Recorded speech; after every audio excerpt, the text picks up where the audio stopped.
യോഹന്നാന്റെ സുവിശേഷം 11-ാം അധ്യായം 27-28 വാക്യങ്ങൾ. ജോൺ 11:27-28.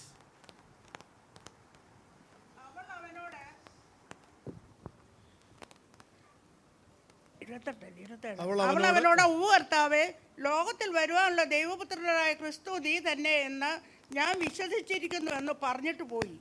തൻ്റെ സഹോദരിയായ മറിയയെ സ്വകാര്യമായി വിളിച്ചു. ഗുരു വന്നിട്ടുണ്ട്, നിന്നെ വിളിക്കുന്നുവെന്ന് പറഞ്ഞു. മതി. നമ്മളിവിടെ വായിക്കുന്ന ഒരു സന്ദർഭം ഏറ്റവും അധികം ഹൃദയവേദനയോടെ, ഏറ്റവും അധികം ഹൃദയപൂർവമായ തകർച്ചയോടെ പൊട്ടിക്കരഞ്ഞുകൊണ്ടിരുന്ന രണ്ട് സഹോദരിമാരുടെ ചരിത്രമാണ്. ഒരാളുടെ പേര് മാർത്ത, അടുത്തയാളുടെ പേര് മറിയ. മറിയാണെങ്കിൽ ക്രിസ്തുവിൻ്റെ പാദാന്തികത്തിൽ തന്നെ ഇരിക്കാൻ ആഗ്രഹിച്ച ആളാണ്. മാർത്ത ഒത്തിരി ഉത്തരവാദിത്തങ്ങൾ എടുക്കുന്നയാളും പല കാര്യങ്ങളെക്കുറിച്ച് വിചാരപ്പെടുന്നയാളും മുന്നിൽ നിന്ന് നയിക്കുന്നയാളുമൊക്കെയായിരുന്നു. യേശു കർത്താവ് യെരൂശലേമിലേക്ക് പോകുമ്പോഴൊക്കെ 1-2 നാഴിക ദൂരം മാത്രമേ ഈ ഗ്രാമത്തിലേക്കുള്ളൂ എന്നതുകൊണ്ടും ഈ വീട്ടിലെ ലാസർ യേശുവിൻ്റെ സ്നേഹിതനായതുകൊണ്ടും ഈ വീട്ടിൽ പലപ്പോഴും യേശു വരിക പതിവായിരുന്നു. യേശു ഈ വീട്ടിൽ വരുമ്പോൾ യേശുവിൻ്റെ വാക്കുകൾ കേൾക്കാൻ ആളുകൾ ആ വീട്ടിനകത്ത് തിങ്ങി നിറയുമായിരുന്നു. ലാസറിൻ്റെ വീട് യേശുവിനൊരു തണുപ്പായിരുന്നു. ആ വീട്ടിലെ ഈ സഹോദരിമാര് ഏക ആശ്രയം വെച്ചിരുന്ന അവരുടെ സഹോദരനായ ലാസറിനെ തേടി ആകസ്മികമായി ആ വീട്ടിലേക്കൊരു രോഗം കടന്നു വന്നു. ആ രോഗം ഈ ലാസറിനെ ബാധിച്ചിട്ട് താൻ മരിക്കും എന്ന ഘട്ടമെത്തി എന്ന് തോന്നിയപ്പോൾ ഈ 2 സഹോദരിമാരും കൂടെ ആളെ പറഞ്ഞു വിട്ടു യേശുവിൻ്റെ അടുക്കൽ. യേശുവേ, വേഗം വരണം, ലാസറിന് സൗഖ്യമുണ്ടാകാൻ പ്രാർത്ഥിക്കണം. ഇത് കേട്ടിട്ടും യേശു എവിടെയായിരുന്നോ അവിടെ തന്നെ നിന്നു, പെട്ടെന്ന് പോയില്ല. അങ്ങനെ ലാസർ മരിച്ചു. അപ്പൊ ഇവിടുത്തെ സാഹചര്യം അല്പം കൂടെ കഠിനമായി. ചോദ്യശരങ്ങൾ ഒന്നിനു പിറകെ ഒന്നായി വരാൻ തുടങ്ങി. ഒന്നാമത്തെ ചോദ്യം, യേശുവിനെ ഇത്രയും സ്നേഹിച്ച ഈ ഭവനത്തിൽ ഇത്രയും വലിയൊരു ദാരുണമായൊരു സംഭവം ഉണ്ടാകുന്നത് തടയാൻ യേശുവിന് കഴിഞ്ഞില്ലയോ? രണ്ടാമത്തെ ചോദ്യം, രോഗിയായിരുന്നപ്പോൾ തന്നെ യേശുവിൻ്റെ അടുക്കലേക്ക് ആളയച്ചിരുന്നു എങ്കിലും എന്തുകൊണ്ട് യേശു ഇങ്ങോട്ട് വരാൻ കൂട്ടാക്കിയില്ല? മൂന്നാമത്തെ ചോദ്യം, ഞങ്ങൾ എന്ത് ചെയ്തിട്ടാണ് ഇതുപോലെ ഒരു ഭാരത്തിലേക്കും കണ്ണുനീരിലേക്കും ഞങ്ങളെ തള്ളിയിട്ടത്? ഇതിനൊന്നിനും കൃത്യമായ ഉത്തരവില്ല. നമ്മുടെ ജീവിതത്തിലും ചിലപ്പോഴൊക്കെ ഉത്തരമില്ലാത്ത ചോദ്യങ്ങൾ നമ്മളും അനുഭവിച്ചിട്ടുണ്ട്, അഭിമുഖീകരിച്ചിട്ടുണ്ട്. ഉത്തരമില്ലാത്ത പല ചോദ്യങ്ങളുടെ മുൻപിൽ നാം നിന്നിട്ടുണ്ട്. എല്ലാവരുടെയും ജീവിതത്തിൻ്റെ ഭാഗമാണത്. ദൈവമക്കളല്ലാത്തവരുടെ ജീവിതത്തിൽ ദാരുണ സംഭവങ്ങൾ ഉണ്ടാകാറുണ്ട്. ദൈവമക്കളുടെ ജീവിതത്തിലും ദാരുണ സംഭവങ്ങൾ ഉണ്ടാകാറുണ്ട്. ക്രിസ്തുവിനെ അറിഞ്ഞിട്ടില്ലാത്ത വീടുകളിൽ അപകടമുണ്ടാകാറുണ്ട്, മരണമുണ്ടാകാറുണ്ട്, മാരക രോഗങ്ങൾ ഉണ്ടാകാറുണ്ട്. യേശു ക്രിസ്തുവിനെ അറിഞ്ഞവരുടെ വീട്ടിലും ഇതെല്ലാം ഉണ്ടാകാറുണ്ട്. ഒരിക്കലും ഇതൊന്നും ഇല്ലാത്ത ഒരു ജീവിതത്തിന് വേണ്ടിയല്ല കർത്താവ് ക്ഷണം തന്നത്.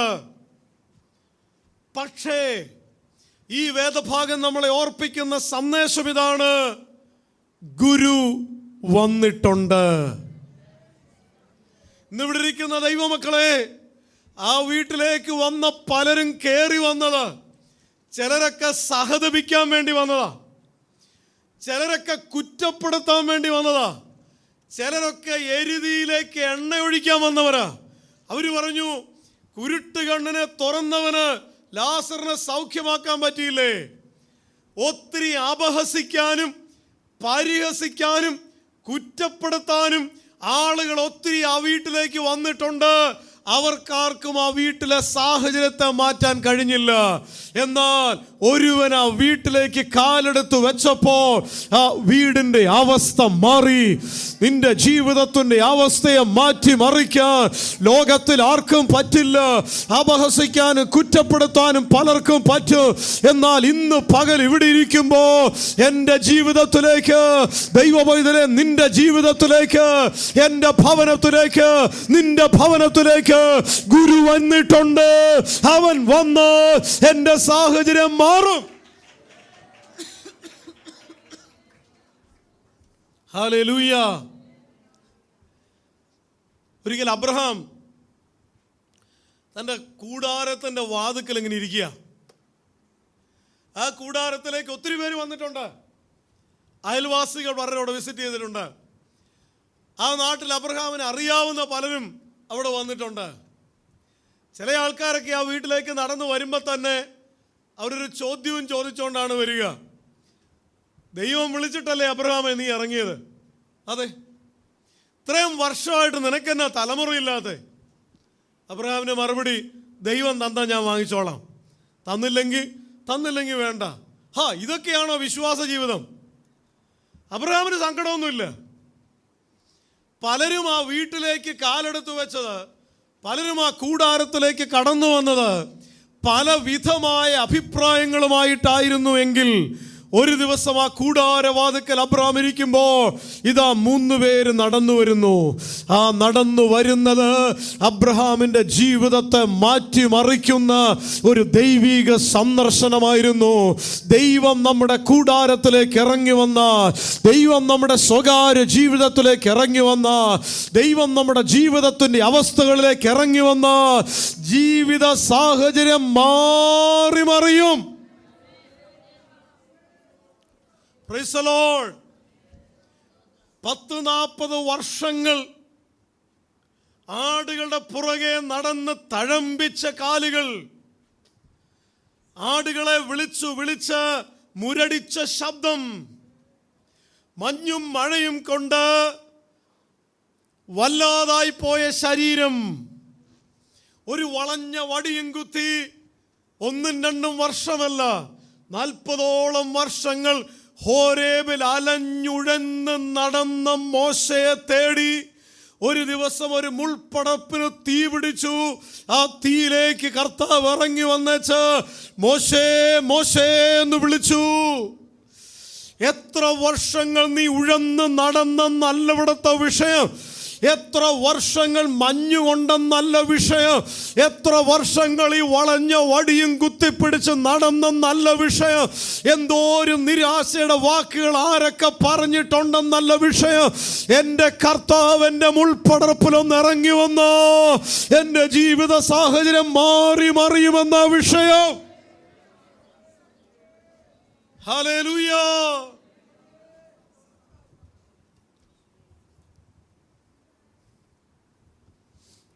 ഇന്ന് സ്നാനപ്പെട്ട മക്കളെ ഓർത്ത് ഞാൻ ദൈവത്തെ സ്തുതിക്കുന്നു. അതിലൊരാളെ കുറിച്ച് ഞാൻ കേട്ടത്, ആൾക്ക് നല്ല നിർബന്ധമായിരുന്നു, എനിക്ക് സ്നാനപ്പെട്ടേ പറ്റൂ. എല്ലാവരും എതിർത്തിട്ടും ആള് പറഞ്ഞു ഞാൻ സ്നാനപ്പെടും. എനിക്ക് വളരെ സന്തോഷം തോന്നിയത് കേട്ടപ്പോൾ. തിരിച്ചറിവില്ലാത്ത കുഞ്ഞു കുട്ടികൾക്കൊന്നും അങ്ങനെ പറയാൻ പറ്റില്ല. തെറ്റേത് ശരിയെന്ന് അറിയുന്നവർക്ക് അങ്ങനെയൊക്കെ പറയാൻ പറ്റൂ. ഞാൻ യൂത്ത് ക്യാമ്പിൽ പല കുട്ടികൾ എൻ്റെ അടുത്ത് വന്നതിൻ്റെ കൂട്ടത്തിൽ ഒരു മോൻ എൻ്റെ അടുത്ത് വന്നു. അവന് 16 വയസ്സുണ്ട്. അവൻ എൻ്റെ അടുത്ത് വന്നിട്ട് പറഞ്ഞു, അങ്കിളെ എനിക്ക് സ്നാനപ്പെടണമെന്ന് ഭയങ്കര ആഗ്രഹമുണ്ട് അങ്കിളെ. എനിക്ക് കർത്താവ് വന്നാൽ പോണം. എനിക്കറിയാം തെറ്റേതാണെന്ന് ശരി ഏതാണെന്നുള്ള തിരിച്ചറിവ് എനിക്കായി. കാഹളം തൊരിച്ചാൽ ഞാൻ പോകത്തില്ല അങ്കിളെ. എനിക്ക് ഭയമാ, എനിക്ക് കരച്ചിൽ വരിക, എനിക്ക് സ്നാനപ്പെടണം. അപ്പം ഞാൻ പറഞ്ഞു, എന്നെ മോനെ നിനക്ക് സ്നാനപ്പെടാൻ തടസ്സം എന്താടാ? എൻ്റെ പപ്പയും മമ്മയും സമ്മതിക്കില്ല. ഞാൻ പറയണ, നീ ഒരു കാര്യം ചെയ്യ്, ഈ ഞായറാഴ്ച നിന്റെ ചർച്ചിൽ നീ എഴുന്നേറ്റ് നീ പറയണം, ഞാൻ യേശുക്രിസ്തുവിനെ രക്ഷിതാവും കർത്താവുമായി സ്വീകരിച്ച് രക്ഷിക്കപ്പെട്ടതാണ്. എനിക്ക് ഈ ആഴ്ചയിൽ തന്നെ സ്നാനപ്പെടണമെന്ന് ഞാൻ ആഗ്രഹിക്കുന്നു. എനിക്ക് സ്നാനപ്പെടാൻ തക്കവണ്ണം മുഖാന്തരം ഒരുക്കാൻ ചർച്ചിനോട് ഞാൻ അപേക്ഷിക്കുന്നു എന്ന് പറഞ്ഞിട്ട് നീ ഇരുന്നോ. എന്നിട്ട് നിന്നെ സ്നാനപ്പെടുത്തിയില്ലെങ്കിൽ അവിടെ ചെന്ന് കഴിയുമ്പം ചർച്ചിനോട് ദൈവം ചോദിച്ചോളും, നിന്നോട് ചോദിക്കത്തില്ല. ഹല്ലേലൂയ. ഞാൻ യൂത്തിൻ്റെ മീറ്റിങ്ങുകൾക്കൊക്കെ പോകുമ്പോൾ പറയാറുണ്ട്, നമ്മുടെ കുഞ്ഞുങ്ങൾ ഒരു ഏജ് കഴിഞ്ഞു കഴിഞ്ഞാൽ അവരെ ഒരു പ്രായമുണ്ട്, ആ പ്രായത്തിൽ ക്രിസ്തുവിനെ കൊടുത്തില്ലെങ്കിൽ മുന്നോട്ട് പോകുന്തോറും കൊടുക്കാൻ ബുദ്ധിമുട്ടായി വരാറുണ്ട്. പെന്തക്കോസ്തിൽ ജനിച്ചു വളർന്ന ചെറുപ്പക്കാര് 10, 20, 22 വർഷമായിട്ടും സ്നാനപ്പെടാത്ത കുട്ടികളെ യൂത്ത് ക്യാമ്പുകളിൽ ഞാൻ കാണാറുണ്ട്. അപ്പം ഞാൻ ചോദിക്കും, എന്നെ മക്കളെ സ്നാനപ്പെടാത്തതിൻ്റെ കാര്യം? അവർ പറയുന്നത്, പപ്പയും മമ്മിയും ഒക്കെ പറയുന്നത്, നിനക്ക് തോന്നുമ്പോൾ സ്നാനപ്പെട്ടാൽ മതി. ഞാൻ പറഞ്ഞടാ, ഇന്ന് കാണുന്ന ഒരു നീ പോകുമോ? ഹല്ലേലൂയ, സ്തോത്രം. ഞാൻ അവിടെ പോയിടത്ത് ഒത്തിരി കുട്ടികൾ മുന്നോട്ട് വന്ന് സമർപ്പിക്കുന്നത് കാണാൻ കർത്താവ് സഹായിച്ചോർത്ത് ഞാൻ ദൈവത്തിന് സ്തോത്രം ചെയ്യുന്നു. അത് പോകുന്ന പല ഇടങ്ങളിലും കർത്താവ് ചെയ്യുന്നത് കാണാൻ ദൈവം സഹായിക്കുന്നുണ്ട്. അതോർത്ത് ഞാൻ കർത്താവിനെ സ്തുതിക്കുന്നു. പലപ്പോഴും സുവിശേഷം പ്രസംഗിക്കേണ്ടിയത് നമ്മുടെ ചർച്ചകളിൽ പോയിക്കൊണ്ടിരിക്കുന്ന കുഞ്ഞുങ്ങളുടെ ഇടയ്ക്കാണ് എന്നുള്ളത് ഓർക്കുമ്പോൾ അങ്ങനെയും ഒരു ശുശ്രൂഷയുണ്ട്. ഹല്ലേലൂയ. വിശുദ്ധിയെക്കുറിച്ചും വേർപാടിനെക്കുറിച്ചും കേൾക്കാൻ മുഖാന്തരങ്ങളില്ലാത്ത സാഹചര്യങ്ങൾ, പ്രായോഗിക ജീവിതങ്ങളെക്കുറിച്ച് തിരിച്ചറിവില്ലാത്ത സാഹചര്യങ്ങൾ, അതിൻ്റെയൊക്കെ നടുവിൽ കർത്താവ് പലരെയും ഈ അന്ത്യനാളുകളിൽ തൊടുന്നുണ്ട്. അതോർത്ത് ഞാൻ ദൈവത്തെ സ്തുതിക്കുന്നു. Praise the Lord. ആ കൂടാരവാതിക്കൽ താൻ ഇരിക്കുമ്പോൾ അബ്രഹാം കണ്ട ദൈവം, ഹോരേബിൽ ഉഴന്നു നടക്കുമ്പോൾ മോശ കണ്ട ആ ദൈവം, ആ ജീവിതത്തിലേക്ക് ദൈവ സാന്നിധ്യം ഇറങ്ങി വന്നത് ആ ജീവിതത്തെ മാറ്റിമറിക്കുവാൻ മുഖാന്തരമായി. എത്ര വർഷങ്ങൾ ശമൂവേല് ആ ദൈവാലയത്തിൽ ചെലവഴിച്ചു. എന്തോരം ചിന്തകൾ ശമൂവേലിന്റെ മനസ്സിലൂടെ പോയി. ഏലിയുടെ പുത്രന്മാർ പോലും പിന്മാറ്റത്തിൽ നടക്കുന്നത് കണ്ടപ്പോൾ എവിടെയെങ്കിലും വെച്ച് ശമൂവേലിന് ചിന്തിക്കാമായിരുന്നു, ഇതൊക്കെ വെറും പറ്റിക്കല, ഇതിലൊന്നും വലിയ കാര്യമൊന്നുമില്ല, ഇത് കുറേ കാര്യങ്ങൾ ആളുകളെ പറ്റിക്കാൻ പറയുന്നു. ഇതൊന്നും ചിന്തിക്കാൻ അവസരമുണ്ടായിട്ടും ശമൂവേലിന്റെ മുൻഗണന അതിലൊന്നും ആയിരുന്നില്ല. കാരണം ശമൂവേലിനൊരു അമ്മയുണ്ട്, മുഴങ്കാലം നിൽക്കുന്ന ഒരു അമ്മയുണ്ട്. അവൾ കൊണ്ട് കൊടുക്കുന്ന ശമൂവേലിന് കിട്ടുന്ന പൗരോഹിത്യ അങ്കിയുണ്ട്. അവൾ പറയും, മോനെ, ഒരു വർഷമെടുത്താ ഞാൻ ഈ അങ്കി തുന്നിക്കൂട്ടിയത്. ഇത് തുന്നിക്കൊണ്ടിരുന്ന ഓരോ നിമിഷങ്ങളും എൻ്റെ കണ്ണിൽ നിന്ന് പൊടിഞ്ഞു വീണ കണ്ണുനീർ തുള്ളികൾ കൊണ്ട് നനഞ്ഞ അങ്കിയാണ് ഇതെന്ന് പറഞ്ഞായിരിക്കും അവൻ്റെ കയ്യിലേക്ക് കൊടുത്തത്. അതെടുത്തിടുമ്പോൾ അവൻ്റെ മനസ്സിലും ശരീരത്തിലും ചിന്തകളിലും മുഴുവനും നിറയുന്ന ഒരു ദൈവികതയുണ്ട്. മക്കളെ കുറിച്ച് കണ്ണുനീരൊടുക്കുന്ന മാതാപിതാക്കളെ, ശമൂവേലിനു വേണ്ടി ഒരു ദിവസം ഒരു രാത്രിയുടെ ഇരുട്ടിന്റെ മറവിൽ ശമൂവേൽ ഉറങ്ങുമ്പോൾ ഇറങ്ങി വന്ന് ദൈവം വിളിച്ച വിളിയുണ്ട്, ശമൂവേലേ, ശമൂവേലേ. അടിയനിതാ എന്ന് വിളി കേട്ട ശമൂവേലിന് ചരിത്രം തിരുത്തി കുറിക്കുന്ന ഒരു ശുശ്രൂഷയുടെ നിയോഗം കൊടുത്തത് ദൈവം ഇറങ്ങി വന്ന ഒരു നിമിഷത്തിലാണ്. ഇവിടെ ഇരിക്കുന്ന ഓരോ മക്കളോട് ഞാൻ പറയട്ടെ, നിങ്ങളുടെ ജീവിതത്തെ നിരാശ സ്വാധീനിക്കാതെ, നിങ്ങളുടെ ജീവിതത്തിൽ ഇരുട്ട് വ്യാപരിക്കാതെ, ലോകത്തിന്റെ പാപത്തിന്റെ ഒരു മോഹങ്ങളും നിങ്ങളെ വലയം ചെയ്യാതെ, നിങ്ങളുടെ ഹൃദയത്തിലും ശരീരത്തിലും മനസ്സിലും ജീവിതത്തിന്റെ സമസ്ത മേഖലകളിലും സ്വർഗീയ പ്രകാശം നിറഞ്ഞിട്ട് ദൈവം നിങ്ങളെ വിളിക്കുന്ന ശബ്ദം കേൾക്കുവോൾ ഒരു എൻകൗണ്ടർ ഉണ്ടാകട്ടെ നിങ്ങളുടെ ജീവിതത്തിൽ. Thank you Jesus. മീറ്റിങ്ങിന്റെ ഒരു സെഷനിൽ, ഒരു സമർപ്പണത്തിന്റെ സെഷനിൽ ഒരു കൊച്ചു നിന്നങ്ങ് കരച്ചിൽ. എല്ലാവരും കുറെ പേര് കരഞ്ഞു, പക്ഷെ ഈ കൊച്ചു കരച്ചിൽ നിർത്തത്തില്ല. പ്രാർത്ഥന കഴിഞ്ഞു, പാട്ട് കഴിഞ്ഞു, എന്നിട്ട് ഈ കൊച്ചു കരച്ചിൽ നിർത്തത്തില്ല. മീറ്റിംഗ് കഴിഞ്ഞ് പോകാൻ നേരത്തും മുഖമൊക്കെ അങ്ങ് ചുമന്നിരിക്കുക. അപ്പോൾ ഞാൻ ഈ കൊച്ചിനെ വിളിച്ചു, ഇവിടെ വരാൻ പറഞ്ഞു, ഇവിടെ ഇരിക്കാൻ പറഞ്ഞു. ഞാൻ ചോദിച്ചു, എന്ത് ഭാരം കൊണ്ടാണ് മോള് സഫർ ചെയ്യുന്നത്? ആ ഭാരം കൊണ്ടുപോകണ്ട, ഇവിടെ ഇറക്കി വെച്ചേച്ച് നമുക്ക് പോകാം. അപ്പോൾ ആ കൊച്ചെന്നോട് പറഞ്ഞു, അങ്കിളെ ഞാൻ കരഞ്ഞത് എൻ്റെ ഭാരം കൊണ്ടല്ല അങ്കിളെ, പിന്നെന്താ, ഞാൻ കർത്താവിനെ കണ്ടു. കർത്താവിൻ്റെ അടുത്ത് വന്നു, ആ ശബ്ദം ഞാൻ കേട്ടു. എനിക്കറിയത്തില്ല എന്തിനാ ഞാൻ കരയുന്നതെന്ന്. കർത്താവിനെ തൊട്ടത് കൊണ്ടാണ് ഞാൻ കരയുന്നത്. ഇവിടെ ഇരിക്കുന്ന ഓരോ ദൈവമക്കളോട് ഞാൻ പറയട്ടെ, സൗഹൃദങ്ങൾ നിന്റെ ജീവിതത്തിൽ കോരിയിടുന്നത് തീയായിരിക്കാം. ബന്ധങ്ങൾ നിന്റെ ജീവിതത്തിൽ കോരിയിടുന്നത് സംശയങ്ങളായിരിക്കാം. ജീവിതത്തിനകത്ത് ആരൊക്കെ ഉണ്ടെങ്കിലും ആരൊക്കെ കടന്നു വന്നാലും അവിടുന്നൊന്നും കിട്ടാത്ത ചിലത് യേശു വന്നിട്ടുണ്ട്. യേശു ജീവിതത്തിനകത്തേക്ക് ഇറങ്ങി വന്ന് ജീവിതത്തിൻ്റെ സകല മേഖലകളിലേക്ക് യേശു ഇറങ്ങി വന്ന് ഇന്നേ വരെ ഉണ്ടായിട്ടില്ലാത്ത ചില അനുഭവങ്ങൾ നീ പ്രാപിക്കും. അതാകട്ടെ നമ്മുടെ കൊതി. എൻ്റെ കർത്താവേ, അങ്ങയുടെ സാന്നിധ്യം എൻ്റെ കൂടെ പോരുന്നില്ലെങ്കിൽ എന്നെ ഇവിടുന്ന് പുറപ്പെടുവിക്കരുതേ.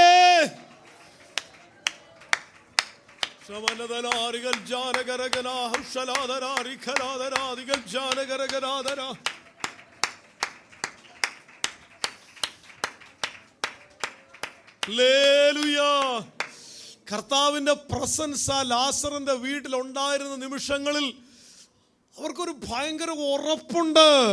ക്രിസ്തു ഇവിടെ ഉണ്ടെങ്കിൽ ഇവിടെ രോഗം വാഴില്ല. വന്നേക്കാം, പക്ഷെ വാഴില്ല. അത് വരുന്നതും വാഴുന്നതും രണ്ടും രണ്ടാ. എനിക്കറിയാവുന്ന പല പ്രിയമുള്ളവർ ഈ ചർച്ചിൽ ഇവിടെ ഇരിപ്പുണ്ട്. ഇപ്പോൾ രോഗത്തിൻ്റെ തീവ്രതയിലൂടെ അവർ പോയതാ, പക്ഷെ അവർ രോഗം വാണില്ല. വന്നു, വാണില്ല.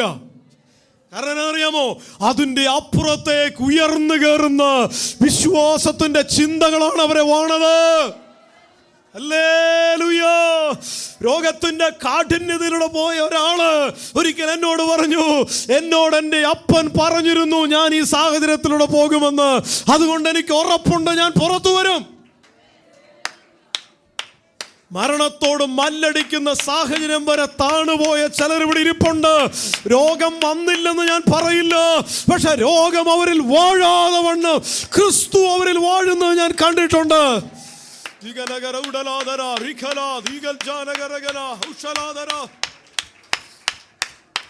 യേശു ഉള്ള ഒരു ശരീരത്തെ രോഗം വാഴില്ല.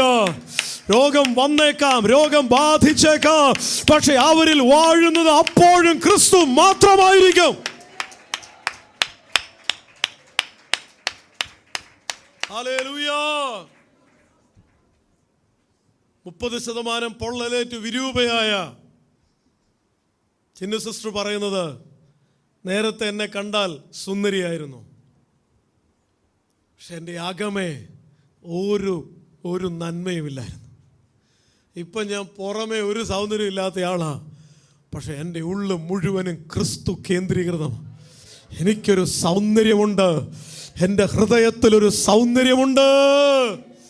ഹല്ലേലൂയാ.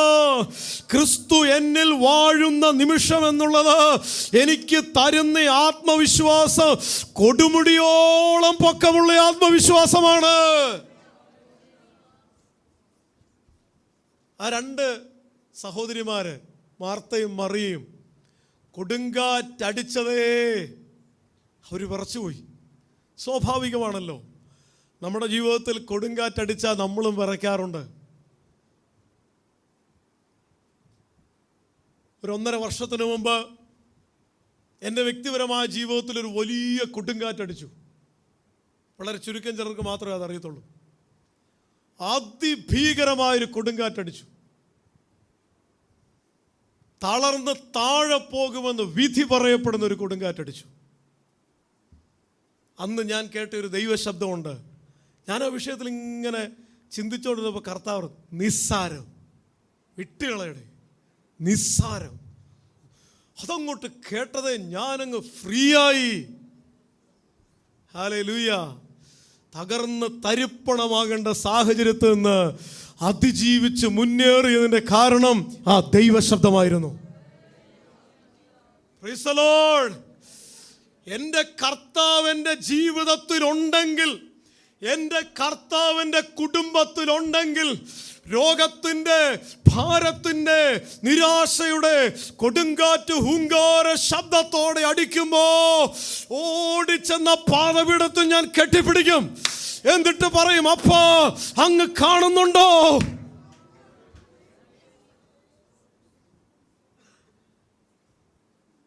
കർത്താവ് തിരിച്ചു പറയും, കാണുക മാത്രമല്ല, ഞാൻ ഇതിൻ്റെ നിയന്ത്രണം കൂടെ എടുത്തിട്ടുണ്ട്. ഹല്ലേലൂയ. കഴിഞ്ഞ വെള്ളിയാഴ്ച ഒരാളുമായിട്ട് സംസാരിച്ചപ്പോൾ ആൾ എന്നോട് പറഞ്ഞു, ഞാൻ കടന്നു പോകുന്നൊരു വിഷയം എനിക്ക് തരണം ചെയ്യുന്നതിനുണ്ട്, പക്ഷെ പറ്റുന്നില്ല. എത്ര ശ്രമിച്ചിട്ട് എനിക്കങ്ങ് മാനസികമായി പുറത്തു വരാൻ പറ്റുന്നില്ല. അപ്പം ഞാൻ ആ വ്യക്തിയോട് പറഞ്ഞു, ഞാനൊരു സീക്രട്ട് പറയാം.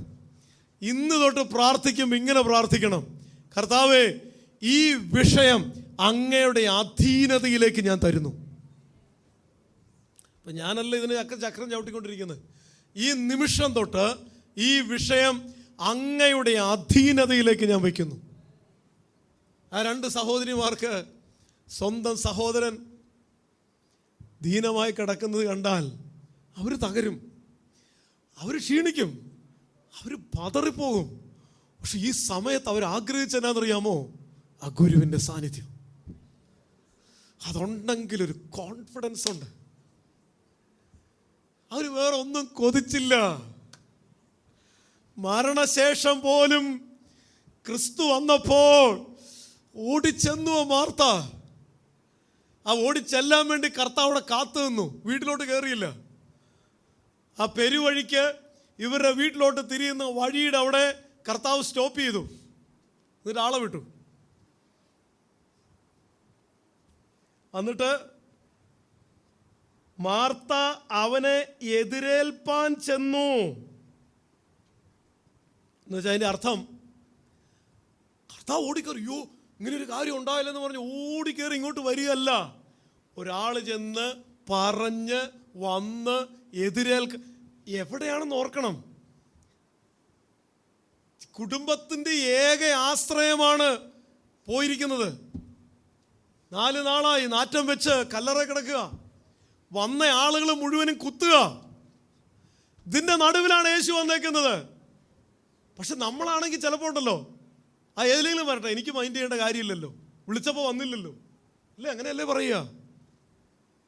ഇല്ലെങ്കിൽ യേശു വന്നിട്ടുണ്ടെന്നൊക്കെ പറഞ്ഞു കഴിയുമ്പോൾ അവിടെ ഇരിക്കുന്നിടത്ത് തന്നെ ഇരിക്കുന്നത്. ഇല്ലെങ്കിൽ ഒച്ചത്തിനും കരയും, ഇച്ചിരി കൂടുതൽ കരയും. ചിലപ്പോൾ ഇങ്ങനെയും കൂടെ പറഞ്ഞു കരയും, ആ നേരത്തെ ഒന്ന് വന്നിരുന്നെങ്കിൽ ഇതൊന്നും ഇങ്ങനെയൊക്കെ പറഞ്ഞേനെ.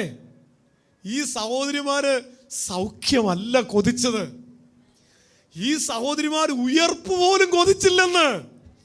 നിന്റെ സഹോദരൻ ഉയർക്കുമെന്ന് പറഞ്ഞപ്പോൾ അവര് എന്നാ വേഗം കല്ലറയിലേക്ക് പോകാന്നല്ല പറഞ്ഞത്.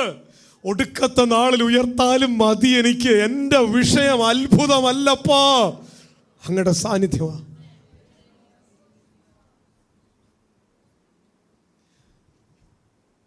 ഇത് അനുഭവിക്കുന്ന ഒരു പറ്റം ദൈവമക്കളുണ്ട് കേട്ടോ. നീറുന്ന തീച്ചൂളയുടെ നടുവിലും ആ സാന്നിധ്യം ഉണ്ടെങ്കിൽ അവർ ക്ലിയറാ.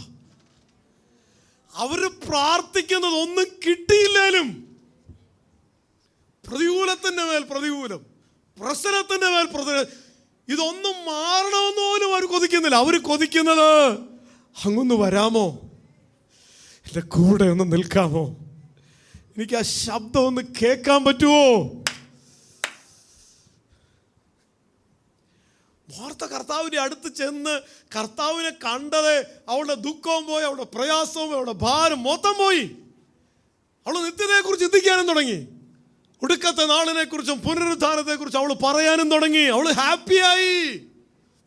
എൻ്റെ നഷ്ടങ്ങളല്ല എൻ്റെ പ്രശ്നം, ഞാൻ എൻ്റെ കർത്താവിൻ്റെ പ്രസൻസിൽ നിന്ന് മാറിയിരിക്കുന്നതാ പ്രശ്നം. ഒരു ഭക്തൻ പറഞ്ഞ പോലെ, സ്വർഗത്തിലെ സ്വച്ഛസ്ഫടിക തുല്യമായ തങ്ക തെരുവീതികൾ കൊതിച്ചാണ് ഞാൻ സ്വർഗത്തിൽ പോകുന്നെങ്കിൽ എന്നെ കൊണ്ടോണ്ട കർത്താവേ. വൈഡൂര്യം, മാണിക്യം, മരതകം, നഖവർണ്ണ, പീതരത്നം, ഇങ്ങനെയുള്ള രത്നങ്ങളാലൊക്കെ അലങ്കരിച്ച മണിമാളിക കൊതിച്ചാ ഞാൻ അങ്ങോട്ട് പോകുന്നെങ്കിൽ എന്നെ കൊണ്ടോവല്ലേ കർത്താവേ. പക്ഷേ അങ്ങയെ കാണാനാ ഞാൻ അങ്ങോട്ട് വരുന്നേ. കടമൊഴിയായിട്ട് ഇന്ന് എനിക്ക് കാണാൻ പറ്റുന്നുള്ളൂ. ആ പ്രസൻസ് എനിക്ക് ഫീൽ ചെയ്യാനേ പറ്റുന്നുള്ളൂ. എനിക്ക് കണ്ണ് തുറന്ന് കാണാൻ പറ്റുന്നില്ല, എൻ്റെ കൈ നീട്ടി തൊടാൻ പറ്റുന്നില്ല, ആ കാൽപാദത്തിലൊന്ന് കെട്ടിപ്പിടിക്കാൻ പറ്റുന്നില്ല. എന്നാൽ അന്നാളിൽ എനിക്കത് സാധിക്കും. ആ പ്രസൻസിൽ ഞാൻ ലയിക്കും. ആ മടിയിൽ അവൻ എന്നെ എടുക്കും. അവൻ എൻ്റെ കണ്ണിൽ നിന്ന് കണ്ണുനീര് തുടയ്ക്കും. അവൻ എന്നെ തലോടിക്കൊണ്ട് ഒരപ്പൻ ഒരു പിഞ്ചു പൈതലിനെ എന്നതുപോലെ വാത്സല്യത്തോടെ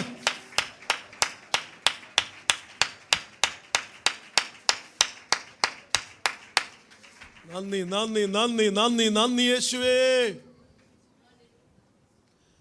പുറപ്പാട് 32-33 മോശ പറയുക, നിന്റെ സാന്നിധ്യം കൂടെ പോരുന്നില്ലെങ്കിൽ ഞങ്ങളെ ഇവിടുന്ന് പുറപ്പെടുവിക്കരുതേ. അതിന് തൊട്ടു മേളി കർത്താവ് എന്ന് പറഞ്ഞു, ഈ ജനം ദുശാഠ്യമുള്ള ജനമാണ്, ഞാനൊരു ദൂതനെ അയക്കും, ആ ദൂതൻ നിങ്ങളെ അക്കരെ നാട് വരെ കൊണ്ടുപോകും. മോശ പറഞ്ഞു, വേണ്ട, ദൂതന്മാരിലൊന്നും എനിക്കിതൊന്നും തൃപ്തി വരില്ല.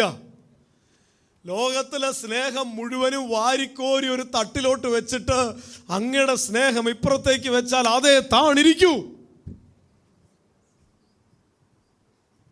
ലോകത്തിലെ സകല സുരക്ഷിതത്വങ്ങളും എടുത്ത് ഒരു തട്ടിലോട്ട് വെച്ചിട്ട് അതിൻ്റെ ഇപ്പുറത്ത് അങ്ങ് നിന്നാൽ അങ്ങയുടെ തട്ടേ താണിരിക്കൂ. ലോകത്തിലുള്ള സകല ആശ്വാസങ്ങളും എല്ലാ ആത്മവിശ്വാസങ്ങളുടെ അടുത്ത് ഒരു തട്ടിലേക്ക് വെച്ചാലും ഇപ്പുറത്തെ തട്ടിൽ അങ്ങ് നിന്നാൽ അങ്ങേ താണിരിക്കൂ. എനിക്ക് അങ്ങനെയാ. അതുകൊണ്ട് ദൂതന്മാരെ അയച്ചാലും കൊള്ളാം, സമൃദ്ധമായ അനുഗ്രഹം തന്നാലും കൊള്ളാം, കൊതിക്കുന്നത് മൊത്തം ഫുൾഫിൽ ചെയ്താലും കൊള്ളാം, ഇതിലൊന്നിലും തൃപ്തനാവില്ല. വേറൊന്നിനാലും ഞാൻ തൃപ്തനാവില്ല. എൻ്റെ ദാഹം നിന്നിൽ തന്നെയാ. കർത്താവ് മാത്രമാണ് നമ്മുടെ കൊതി. അവിടെ മോശ പറഞ്ഞു, തിരുസാന്നിധ്യം ഞങ്ങളുടെ കൂടെ പോരുന്നില്ലെങ്കിൽ ഞങ്ങൾക്ക് ഇവിടുന്ന് പോണ്ട, ഇവിടെ കിടന്ന് മരിച്ചോട്ടെ. അങ്ങയുടെ സാന്നിധ്യം തരുന്നില്ലെങ്കിൽ ഈ മരുഭൂമിയിൽ കിടന്ന് വെന്ത് തീരുന്നത് ഞങ്ങൾ പ്രിഫർ ചെയ്യും. എന്തൊരു കമ്മിറ്റ്മെന്റ് ആയത്. ഇനി ഒരു ചോദ്യം കൂടെ ഞാൻ ചോദിച്ചോട്ടെ, ഈ സാന്നിധ്യം ഉണ്ടോ കൂടെ?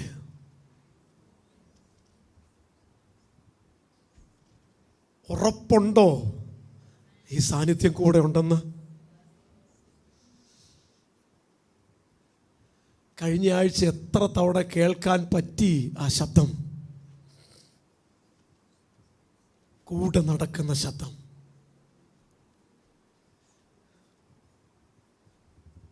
വലിയ മഞ്ഞുമലയുടെ മുൻപ് വരെ ചെന്നപ്പോൾ ഈ വിശ്വാസി കണ്ട സ്വപ്നത്തിൽ കർത്താവിൻ്റെ സാന്നിധ്യം കൂടെ ഉണ്ടായിരുന്നു. അത് താൻ അനുഭവിക്കുന്നത് മഞ്ഞ് പൊഴിഞ്ഞു കിടക്കുന്ന പുൽത്തകിടികളിൽ തൻ്റെ കാലടിപ്പാടുകളുടെ ഇപ്പുറത്ത് വേറെ ഒരു പേര് കാലടിപ്പാടുകൾ ക്രിസ്തു കൂടെ നടക്കുന്നത് അങ്ങനെ കണ്ട സ്വപ്നം കണ്ട് താൻ പോവുകയാണ്.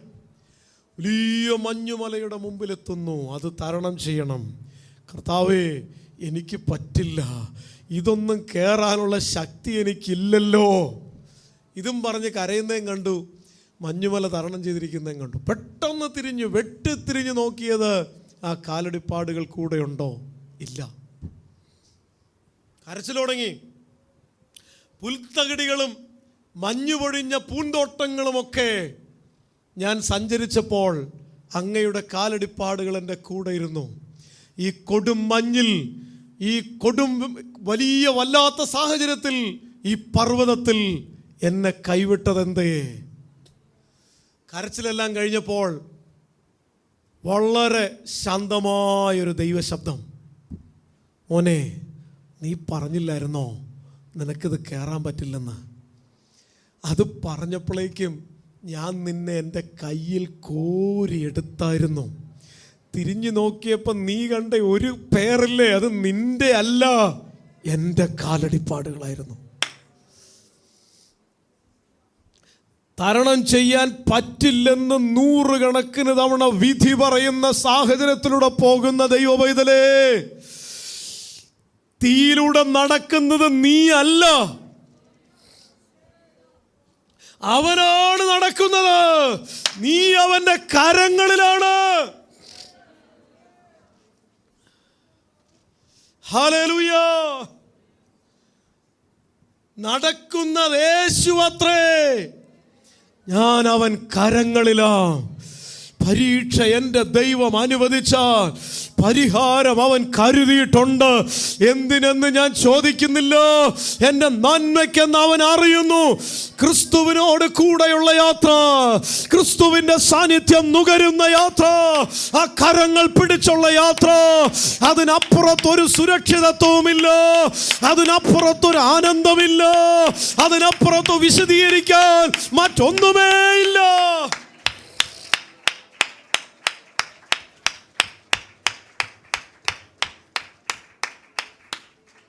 അവൻ വന്നിട്ടുണ്ട്,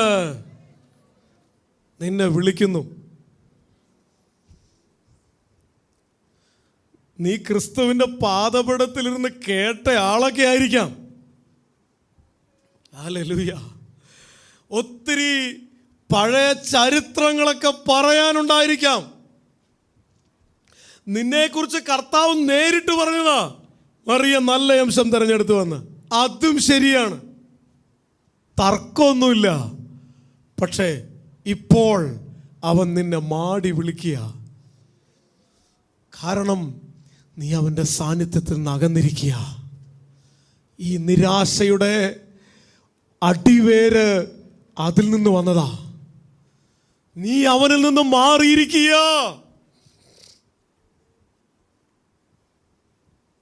കർത്താവിനെ അട്ടിത്തറിയുകയും കണ്ണുനീര് ധാരധാരയായി വീഴ്ത്തുകയും നടക്കുമ്പോഴും ഓടുമ്പോഴും അധ്വാനിക്കുമ്പോഴും ഒക്കെ ആ ശബ്ദം കേൾക്കുകയും ചെയ്തുകൊണ്ടിരുന്ന ദൈവപൈതലേ, നിന്റെ ജീവിതത്തിലെ നല്ല നാളുകളെ വിരൽ ചൂണ്ടിക്കൊണ്ട് ഇന്ന് പകൽ ആ ശബ്ദം ഈ ഹോളിനടുത്ത് മുഴങ്ങുകയാണ്. ഗുരു വന്നിട്ടുണ്ട്, അവൻ നിന്നെ വിളിക്കുന്നു. നിന്നെ വിളിക്കുന്ന വിളി നീ കേൾക്കുമോ? ഏദൻ പൂങ്കാവനത്തിൽ വിളിച്ചു ചോദിച്ച വിളി, ആദമേ നീ എവിടെ? നിന്റെ കൂടെ നടക്കാൻ. ലോകത്തിൽ ആരും തരുന്ന ഗൈഡൻസിന്റെ അപ്പുറത്തെ ഗൈഡൻസ് നിനക്ക് തരാൻ, ദൈവഹിതത്തിന്റെ നടുക്ക് നീ ജീവിക്കാൻ കൊതിയോടെ അവൻ വിളിക്കുക. ഇത് അനുഭവിക്കുന്ന ദൈവമക്കളോട് ചോദിച്ചാൽ അവർ സാക്ഷ്യം പറയും. ലോകത്തിലുള്ള ഏത് സൗഹൃദം നിങ്ങൾ എടുത്തു നോക്കും, അതിൽ നിന്നൊന്നും ഇത്രയും സന്തോഷം കിട്ടില്ലെന്ന്. ഏത് ബന്ധങ്ങൾ നിങ്ങൾ എടുത്തു നോക്കിയോ, ഇത്രയും കിട്ടൂല. ഇത് കിട്ടുന്ന ഒരിടം ആ ഗുരുവിൻ്റെ പാദപീഠമാ.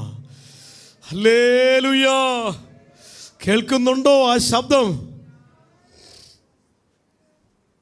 നഷ്ടപ്പെട്ടു പോയ ഒരൊറ്റ ആടിനെ തേടി ഓരോ പാറയുടെ പിളർപ്പിലേക്കും ചെന്നിട്ട് ആ ഇടയനൊരു ശബ്ദം കേൾപ്പിക്കും. തൻ്റെ ആടുകൾക്ക് തിരിച്ചറിയാൻ കഴിയുന്ന ഒരു ശബ്ദം. എന്നിട്ട് കാതോർക്കും, ഇതിൻ്റെ അകത്തുനിന്നൊരു ശബ്ദം തിരിച്ച് കേൾക്കുന്നുണ്ടോ? ഇല്ല. അടുത്ത ഗുഹയുടെ അകത്തേക്ക്, ഇരുട്ടു നിറഞ്ഞ ഗുഹ, അവിടെ ഏതെങ്കിലും വന്യമൃഗം ഉണ്ടോ എന്ന് പോലും ഇടയൻ മൈൻഡ് ചെയ്യുന്നില്ല. ജീവിതമല്ല ഇടയന് വലുത്, എൻ്റെ ഒറ്റ ആടാ വലുത്. അവിടെ കയറി ചെന്നിട്ട് ആ ഇരുട്ടത്തേക്ക് ഈ ശബ്ദം കേൾപ്പിക്കും. എന്നിട്ട് കാത്തു നിൽക്കും, തിരിച്ചൊരു ശബ്ദം കേൾക്കാമോ? കേൾക്കുന്നില്ല. അവസാനം ഒരു കൂമുള്ളിൻ്റെ കാട്ടിൻ്റെ ഇടയിൽ ഈ ശബ്ദം കേട്ടു.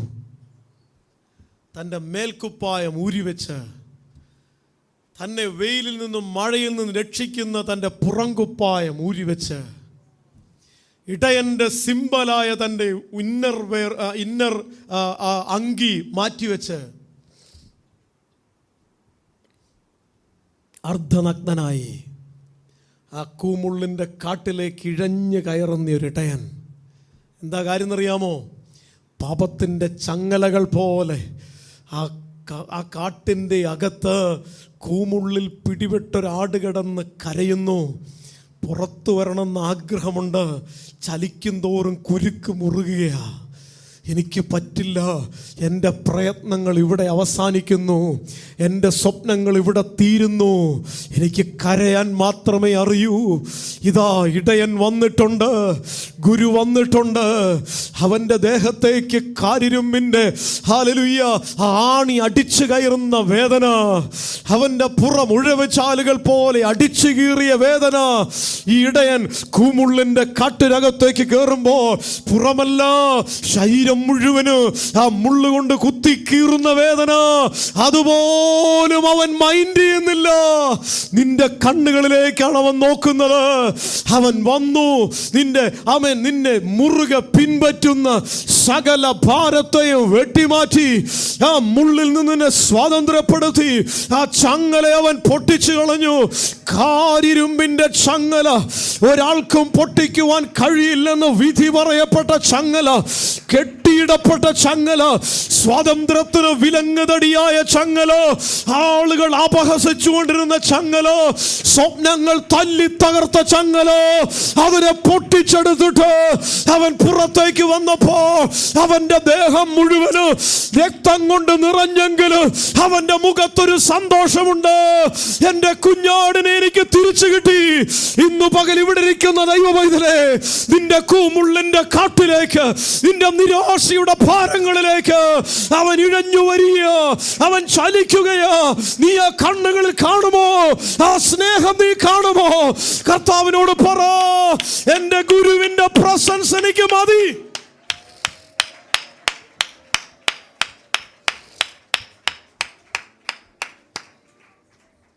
Praise the Lord. അങ്ങയുടെ സാന്നിധ്യമില്ലെങ്കിൽ ഞങ്ങളെ പുറപ്പെടുവിക്കരുതേ എന്ന് മോശ പറഞ്ഞെങ്കിൽ അതിനൊരു കാരണമുണ്ട്. ജനം മുഴുവനും ഒറ്റയ്ക്ക് ഇപ്പുറത്തേക്ക് മാറി നിന്നേച്ചു വിരൽ ചൂണ്ടി ഇവനെ ഇപ്പം കല്ലെറിയണമെന്ന് പറഞ്ഞപ്പോൾ അവനെ മറച്ചു പിടിച്ചത് ദൂതനൊന്നും അല്ലായിരുന്നു. അവനെ മറച്ചു പിടിച്ചത് അവൻ്റെ സഹോദരിയോ അവൻ്റെ സഹോദരനോ പോലും അല്ലായിരുന്നു.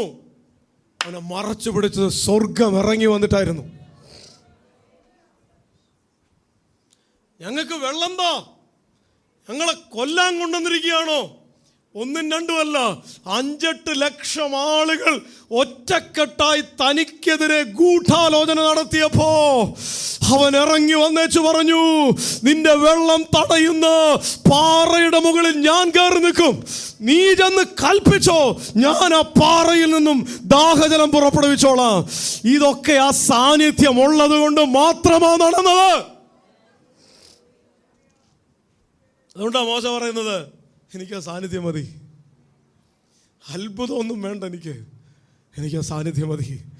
ആ സാന്നിധ്യം എനിക്ക് തരുന്ന ആത്മവിശ്വാസം കൊടുമുടിയോളം വലുതായതുകൊണ്ട്, ആ സാന്നിധ്യം എനിക്ക് തരുന്ന വിശ്വാസം അത് സ്വർഗത്തോളം വലുതായതുകൊണ്ട് എൻ്റെ കർത്താവിനെ എനിക്ക് വേണം. ആ പ്രസൻസ് നഷ്ടപ്പെട്ടാലുണ്ടല്ലോ,